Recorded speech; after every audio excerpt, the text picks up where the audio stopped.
Hey guys, Tech Commenter with the video for you guys. In today's video, we're going to show you how to hard reset your iPhone 14 Pro. This method will be the first troubleshooting steps you want to do in order to fix any software related issue or hardware related issue you're having with your iPhone. So let's get started. The first thing is you're going to locate the volume up and volume down button on the left hand side of your iPhone, and then locate the big side button on the right hand side of your iPhone. So we're going to press and release the volume up, press and release the volume down, and then hold that side button just like that in that sequence. Make sure again you press volume up and then volume down quickly, and then hold that side button.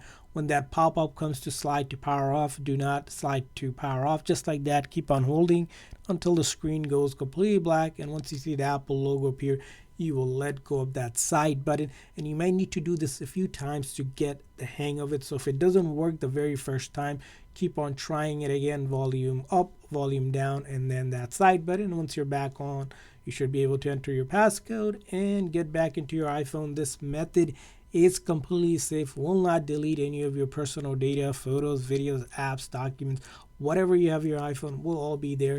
You can do this multiple times. It's just volume up, volume down, and then you hold that side button again, and you might have to do it multiple times to get the hang of it. So keep on trying, and it doesn't hurt doing it as many times as you need to in order to fix any software related issue that you may be experiencing, because all it's doing is shutting down the phone software, reloading the code, nothing else. Besides that, this is the number one troubleshooting step that Apple will recommend. This is also known as a forced restart for your iPhone, so go ahead and try it right now. And hopefully this video was helpful in fixing your iPhone, whatever issue you may be having. If so, please consider hitting that like and subscribe button for more tips and tricks for your iPhone and other iOS devices. See you guys next time.